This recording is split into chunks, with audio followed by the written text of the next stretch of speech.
All right, we're going to look at intros, conclusions, and the use of presentation aids. And hopefully this will give you a good idea of how to start and end your speech, as well as what kind of tools would be best for your particular topic in this speech that you're getting ready to give. So for an overview of what we're going to talk about is I'm going to first give you some of the basics about your introduction, then hopefully give you some simple ideas for conclusions, and then we'll go through the digital visual aids, the presentation aids, and so on. So let's look at the intro and the conclusion.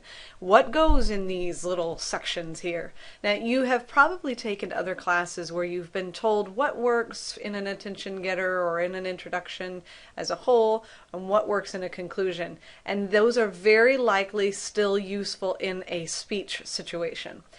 However, let me give you some other ideas and other options, and just always keep in mind that your audience matters and that this is a speech, so they are not going to be able to follow along as easily as they would if they were reading a paper. There's no going back. So let's look at the intro. Now, there's an effective introduction is going to typically meet 4 objectives. There are going to be 4 things in every introduction. And if you've looked at the rubric in your salmon colored packet, you will see that there are basically 4 to 5 things I'm looking for in your erudite introduction. So what are these 4 things? First and foremost, more than anything else, and what I'm sure you've seen 100 times before in a paper discussion of what goes in an introduction, is to get the attention and the interest of your audience. I've heard it called attention getter, your grab, the hook, all of those things, they're all the same thing. So I'm just going to use the word attention getter, but you know I mean pretty much all the things you've ever heard. Now, what do you use as an attention getter? There's a lot of different options, and it really does depend on your audience. Here's the key. You have to have one. What you don't want to do is just jump into your speech and say, today I'm going to talk to you about blank. You don't want to do that. And you don't even really want to jump right into your thesis statement. You want to make sure that you slowly lead us in. Imagine walking into a pool of water, walking down the steps into a pool, as opposed to diving off the diving board. Okay? You don't want to make your audience dive off the diving board. They may not swim. So use that attention getter to sort of slowly lead us in.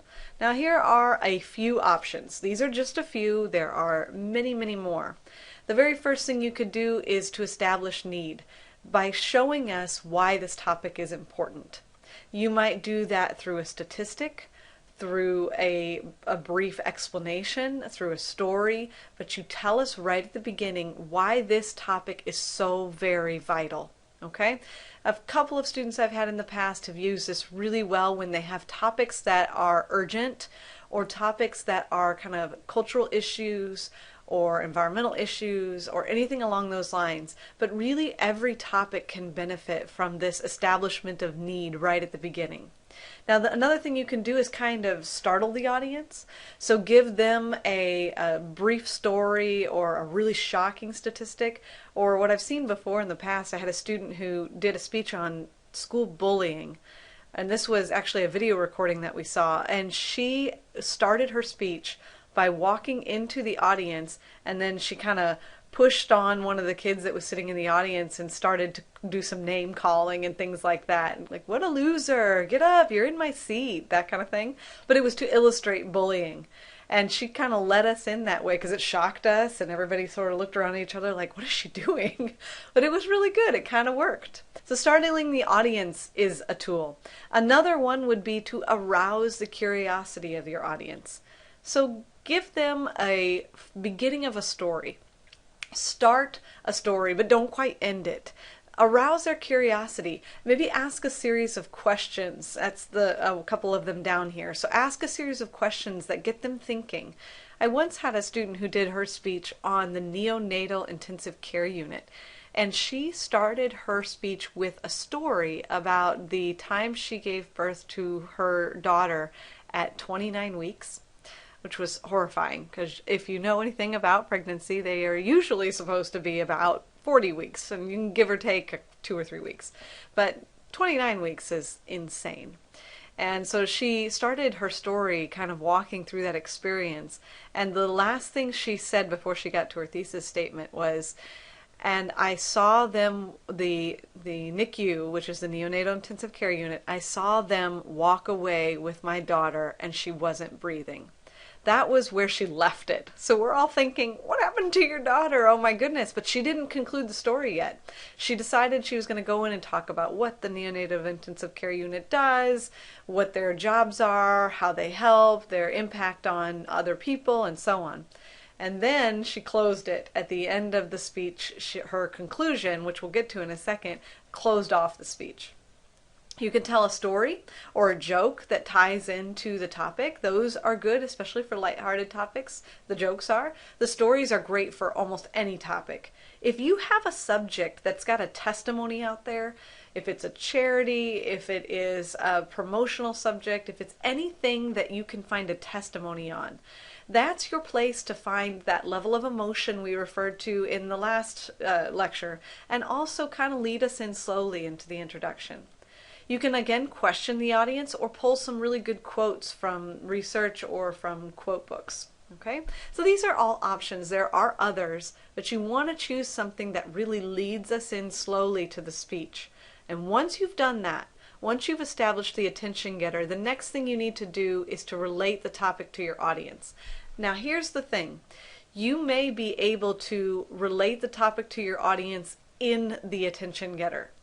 If you find a way to do that, fantastic. If not, these would be two separate things. So you do your attention getter and then you share with us why this topic is so important to this particular audience. A group of college students. That is your general group. Think about that when you relate the topic to your audience. If you're doing a speech on the NICU, you can start with the story, but then talk about how you may have a family member, maybe you're going to have a child of your own in the future or very soon. This is something that I want you to know if you ever have to experience something like what I experienced. That is a way to connect to your audience, to make sure they see why it's important to them. So make sure you relate the topic to your audience. Then you're going to establish your credibility. Now we talked about credibility already.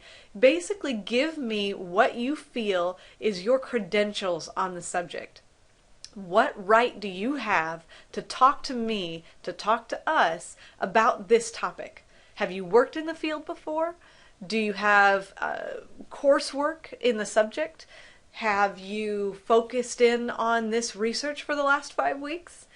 Do you know people in this field? Have you interviewed a couple of people that really know a lot about your subject? Just tell us up front what your credentials are, what right you have to speak to us about this subject. Why do you know a little bit more, if not a lot more, about this subject than most of the rest of us? Okay? So establish your credibility. So you're going to give us an attention getter, you're going to relate the topic to your audience, you're going to establish your credibility, and then finally, and most obviously, you're going to give us your preview of the body of your speech. You are going to give us your thesis statement. So you're going to let us know what your grand point is for the entire speech. So this is typically, like I said before, done by laying out your main points. I am here to guide you through the myths of the pit bull, including myth 1, myth 2, myth 3. Or whatever it is your thesis statement is. Make sure that comes in towards the end of your introduction. So these are the 4 components of an introduction. Now, as I said earlier, relating the topic and attention getters could be the same thing. It just depends.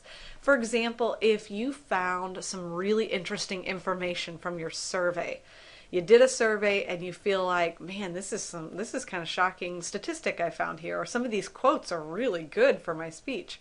Maybe you start with that.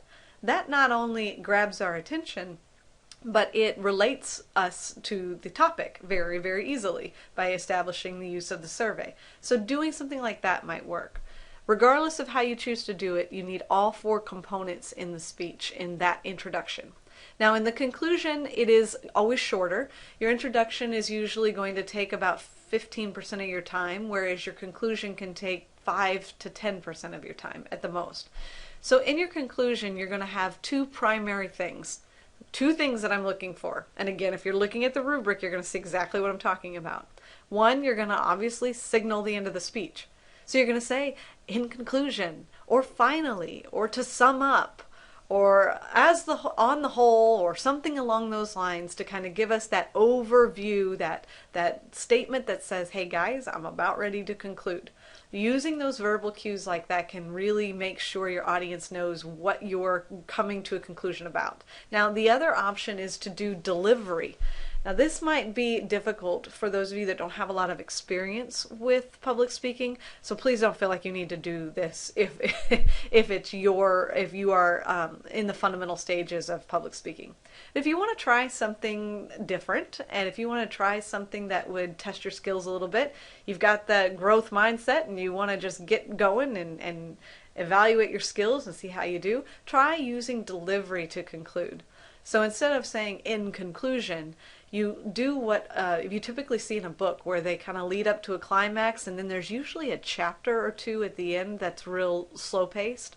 So you would do that same kind of thing in the delivery of your speech. So you would speak faster or louder or more intensely, and then for the conclusion you slow down, you get a little bit quieter, and then what you're saying is nice and steady, it's nice and calm, and it really physically and audibly shows that you've reached a conclusion. So choose it. If you want to try it, give it a go. If not, don't worry, just say in conclusion and you're golden. Now, the other thing you want to have in that conclusion is to reinforce the audience's understanding or the commitment of the central idea to the speech. Okay?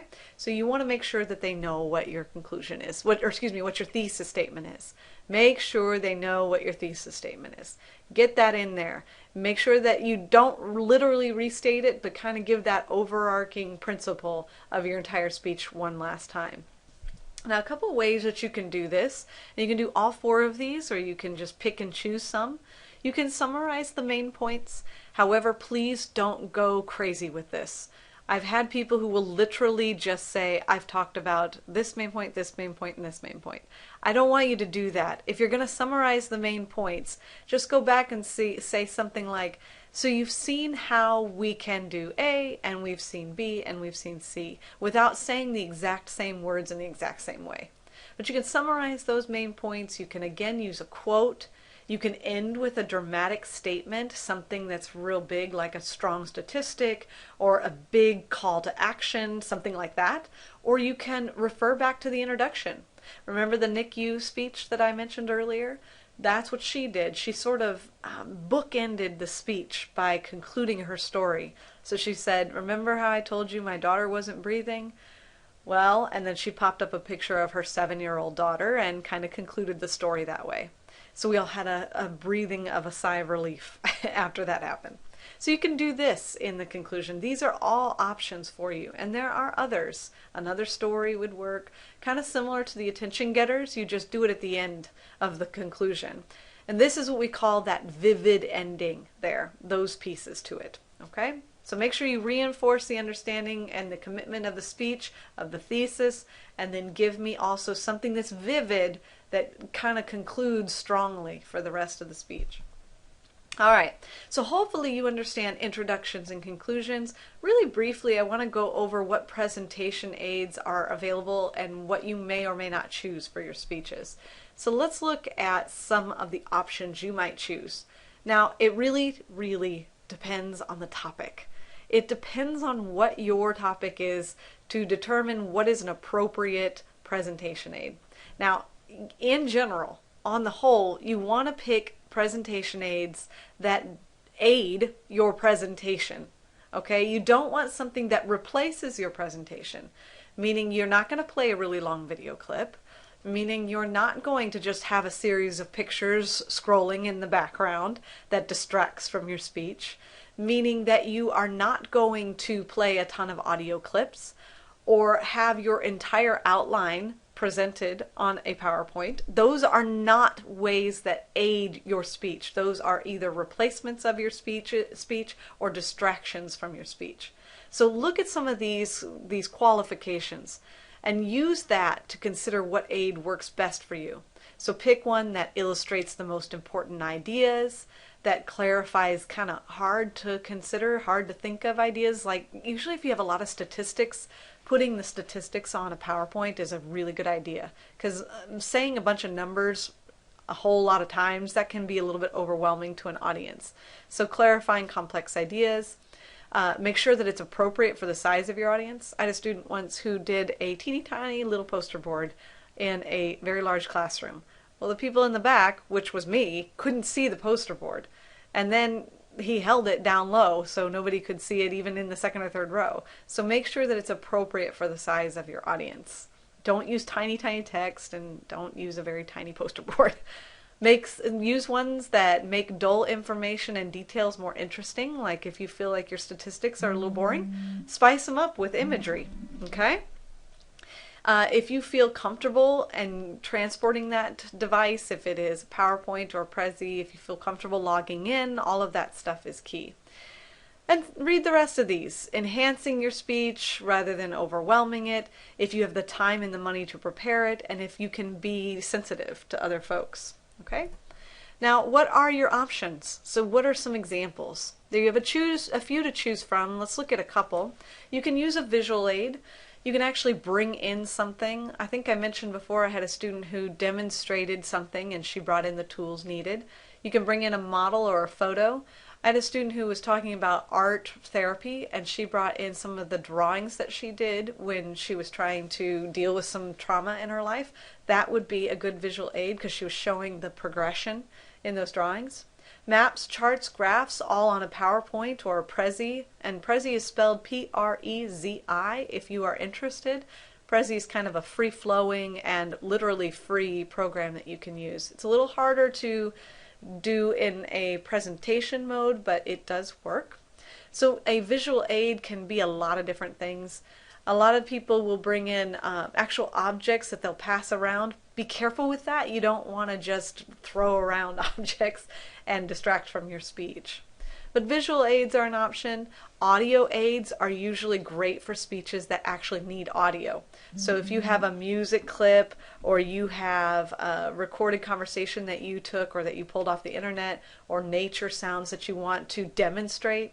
For example, I had a student who was talking about language of animals, and she would play clips, really quick clips of specific calls that birds would make and things like that. And another student who did his speech about the properness or the appropriateness of hard metal music, that people often think of it as negative. I think it was basically the myths of metal music. And he would play really quick clips of some of the songs and some of the lyrics that he was talking about. That works. Remember, audio clips or video clips, those need to be 30 seconds or less. You cannot spend a huge amount of time on those. They have to only be a small aid to your speech, not take over the speech. Another one would be audio-visual aids, like playing podcasts or YouTube videos. Again, if you want to do them, make them 30 seconds or less. And also, if you do a YouTube video, cue it up before your speech. Do not try to find the right spot while you're speaking. That would be a definite no-no. So cue it up before your speech and make sure it's working. If you want, you can even embed video, like I do, into your PowerPoints. That's probably an even better option, because it'll make it easier for you to have exactly what you want. Another one is sensory aids. If you were doing anything like, for example, I had a student who was doing his speech on the benefits of soy candles over traditional candles, and he brought in soy candles that he had made, and he wanted us to feel the texture because it was less oily. He wanted us to smell the different smells. I actually ended up selling the candles in the class, which was a little awkward, but it worked. He sold all of his candles. But that's the kind of thing that a sensory aid would fix. I had another student who talked about gluten-free food and how good they can be compared to traditional foods, or sugar substitutes like stevia and that kind of thing. Those are instances when you would probably benefit very appropriately from some kind of sensory aid. Okay? Just watch for allergies in those cases. This is the world's, quote, best PowerPoint. And I wanted to show this to you really quick. We're going to go to this website here, and you hopefully will see what labeled it as the world's best PowerPoint. If you're looking at it here, you can see how it starts. It starts very simply.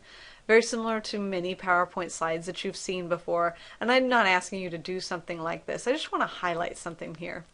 If you'll notice, on the PowerPoint, there is very, very little text, okay? There's even specific slides that kind of pique your attention.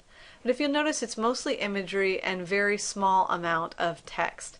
And the reason I have that as the example, and the reason it made the world's best PowerPoint, was because of some of those things. It grabbed our attention and it aided the speech. It did not take away from what the speaker was saying. It added to it. So keep that in mind when you are doing PowerPoints. PowerPoints are usually the thing people choose, and they're absolutely appropriate. Remember, they should be used with very minimal text. They should be used for imagery mostly. It should be a visual aid, not necessarily a textual aid. You can illustrate statistics on it. You can embed clips, video clips and audio clips. All of those are great. The only other thing I would recommend with PowerPoints is that when you're not using it, meaning every other slide, I would put a blank slide.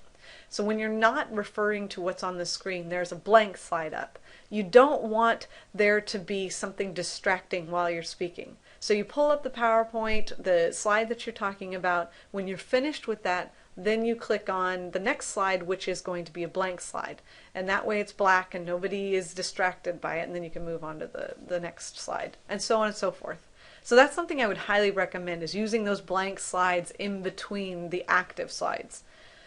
Next is a little video clip here. This is a brief video clip, and I'm going to annotate this clip, so I'm going to pause it and use this to quickly discuss a few things that I think is a good overview of the overarching principles that you need to keep in mind when considering using presentation aids. So let's listen to this, and I'll give you a few tidbits of my own as we go. Hey everyone, so today I wanted to give you my 5 tips for using presentation aids. I have seen so many speeches where the speaker clearly has no idea what they're doing with their presentation aids. So these 5 tips are really going to help make your presentation look more professional and go a lot more smoothly. So let's get into the tips. My first tip is to keep it simple. Make sure that your presentation aid is visible to your audience, limit the amount of text, and make sure to have strong color and clarity in your presentation aids. There's a reason that advertisers like to show you this picture of a hamburger instead of this picture of a hamburger. They know that the color and clarity in their ads is going to help sell their product. So too should your presentation aid appeal to your audience. All right, so keep it simple is the key. For your speeches, remember, like I said, minimize the amount of text that you put onto a PowerPoint slide. Or if you do a poster board or something similar to that, don't put a lot of writing on there. It should be visually appealing. It should be something that your audience is going to visually connect with. It's very difficult for a speaker to relay in words what a picture can relay. So using that, or using a chart or a graph that's hard for you to verbalize, that's what you want to use with your visual aid or with your audio aid or whatever else it is. It's very difficult, nigh on impossible, for someone to relay how metal music is actually very thought-provoking. If you play it and then you discuss it, that's different. That really relays the point. So please keep that in mind. Make it worthy and simple of the particular topic you chose. Now let's look at this next tip here. My second tip is to point it out. Make sure to direct the audience's eye exactly to the part of the presentation aid you're trying to focus on. So if you point it out on the visual aid, your audience will look at that part and pay attention to your message as well. So my second tip is to point it out. Okay, so point it out. What that means is to identify each area that you're discussing. Where I've seen students go wrong with this is that where they'll have a chart or a graph or some kind of table on the screen.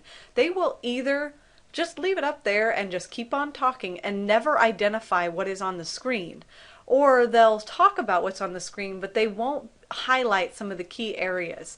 That's where it goes wrong. If you have a chart or a graph or a comparison of two things, make sure that you are actually physically pointing those things out, or at least turning and raising your hand to identify that these are the things you're discussing.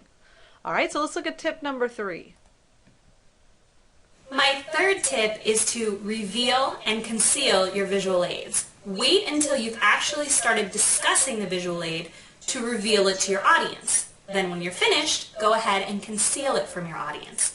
If you have your visual aid out during the entire speech, your audience will be wondering about the visual aid during your entire speech. So make sure to only have the visual aid out when you're actually discussing it in your speech. This will keep your audience's mind focused on your message instead of the random visual aid sitting on the table in front of you. So make sure, reveal, and conceal your visual aid. All right, so reveal and conceal. This is what I meant when I was talking about that dark or black or blank slide in between the other slides. So if you're using a PowerPoint, every other slide should be a blank slide. That way it does not distract your audience during your speech. If you're not using a PowerPoint, if you're using a poster board, keep the poster board behind the table or on the ground or something like that, or face down until you use it. Then pull it up, identify, like we said, point out all the material, and then put it away again when you're completely finished. Even if you plan to bring it up a second or third time, you can still put it face down or turn it around so it's not distracting while the rest of the speech is continuing. Next one. My fourth tip is to practice with your visual aid. Seriously. I know it sounds a little stupid and you'll probably feel a little ridiculous at home practicing with your visual aid, but it makes a huge difference on speech day. It makes your visual aid flow smoothly with your speech. And also, make sure to practice with your visual aid and time your speech so that you know exactly how long it takes to show your visual aid to the audience, explain it, and how that fits in with your time constraints. So make sure to practice with your visual aid and time your speech with your visual aid. Okay, so practice with your visual aid. Honestly, I can't tell you how helpful this is. When you don't practice with your visual aid, it becomes clunky and cumbersome as you're giving the speech. So whenever you use it, if it's a PowerPoint, get your laptop out or sit by your desktop when you're going, or actually orally going through your speech, and put it on full screen and start clicking as you go through the speech. Imagine you are actually giving the speech. I would actually recommend this on all levels of, quote, rehearsal of your speech. Dress the way you plan to dress. Speak, stand up, walk around, use a wireless mouse if you are advancing slides. Practice with those visual aids and time yourself that way. It will make a huge difference to your comfort level, and it'll also help you to clarify whether there's anything that needs to be adjusted or cut out. Okay, next and final tip. My fifth and final tip is to make sure to have a backup plan. Technology fails, presentation aids can break, so you want to make sure to know exactly what your plan is if you have problems with your presentation aids on speech day. So have a clear idea of how you're going to explain that part of your speech without a visual aid, just in case. I always recommend that if you're using a PowerPoint presentation, to save it to at least 3 different places. Make sure to save it on your computer, make sure to save it on a flash drive, and make sure to email it to yourself as well. If you have it in 3 places, if there's a problem, you can go and access one of those 3 places. If your flash drive breaks and that's the only place you have your presentation aids saved, that could be a real problem on speech day. So those are my 5 tips for using presentation aids in your speech. I hope they were helpful, and I'll see you next time. All right, so that last bit is to make sure that you have a backup plan. I cannot tell you how many times this has been necessary for a student and for myself. I always save my stuff in multiple places, and just recently I had a whole flash drive completely wiped clean, and I was so glad that I had saved it on my backup hard drive. I had saved it on my computer desktop. I had saved it on my work computer desktop, because I was just not going to take that chance. So if you have something that you're going to use as a visual aid that's digital, make sure to save it in multiple places. And if you choose something that's not digital, make sure you can do this without a digital visual aid, or excuse me, without your actual visual aid, because you may forget it at home and there's no going home and picking it up. It's just going to have to be there.